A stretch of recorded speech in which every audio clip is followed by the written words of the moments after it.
नमस्कार दोस्तों, मेरा नाम नीतीश और आज की वीडियो में हम बात करने जा रहे हैं वेस्ट बंगाल के मुर्शिदाबाद में हुई उस भयानक हिंसा के बारे में जिसमें न सिर्फ जान माल का नुकसान हुआ है बल्कि पूरे राज्य में एक भय का माहौल बन गया है, जिसे जानने के लिए वीडियो के अंत तक बने रहें। मुर्शिदाबाद वेस्ट बंगाल का एक शांत इलाका है जहाँ केंद्र सरकार द्वारा लाए गए वक्फ कानून के खिलाफ मुस्लिम कम्युनिटी प्रोटेस्ट कर रही थी। इस प्रोटेस्ट ने एकदम से वायलेंट रूप ले लिया। प्रोटेस्टर्स ने सरकारी और प्राइवेट प्रॉपर्टी को नुकसान पहुँचाया और इसी हिंसा में अब तक 3 हिंदू लोगों की जान जा चुकी है, जिसमें एक पिता और पुत्र की जोड़ी भी शामिल थी। सिर्फ इतना ही नहीं, 18 से ज्यादा पुलिस ऑफिसर्स घायल हुए और अब तक 150 से ज्यादा लोगों को गिरफ्तार किया जा चुका है। इन प्रोटेस्टर्स ने पुलिस की गाड़ियां, रेलवे प्रॉपर्टी और आम नागरिकों के घर भी जला दिए। वेस्ट बंगाल की चीफ मिनिस्टर ममता बनर्जी ने अपील की है कि लोग शांति बनाए रखें और कहा है कि ये मुस्लिम विरोधी वक्फ कानून केंद्र सरकार के द्वारा बनाया गया है और जब तक वेस्ट बंगाल में उनकी सरकार रहेगी तब तक ये कानून वहां लागू नहीं होगा। तो वहीं बीजेपी के नेता शुभेंदु अधिकारी ने ममता बनर्जी की सरकार पर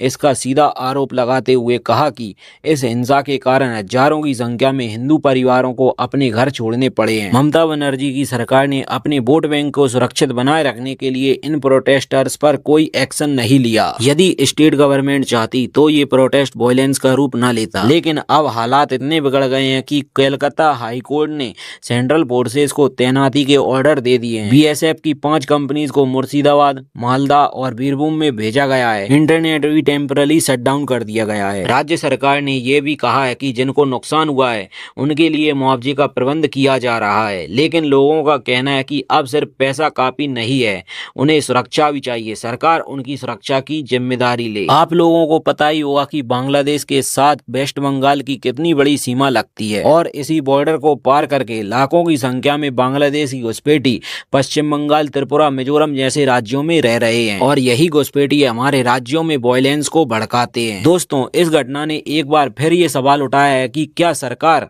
प्रोटेस्ट को हैंडल करने में फेल हो गई है। इस टॉपिक पर आप क्या सोचते हैं? कमेंट सेक्शन में अपनी राय जरूर रखें और यदि आपको हमारी मेहनत पसंद आ रही है तो वीडियो को लाइक करें, चैनल को सब्सक्राइब करना ना भूलें और बेल आइकन को ऑल पर सेट करें। जय हिंद।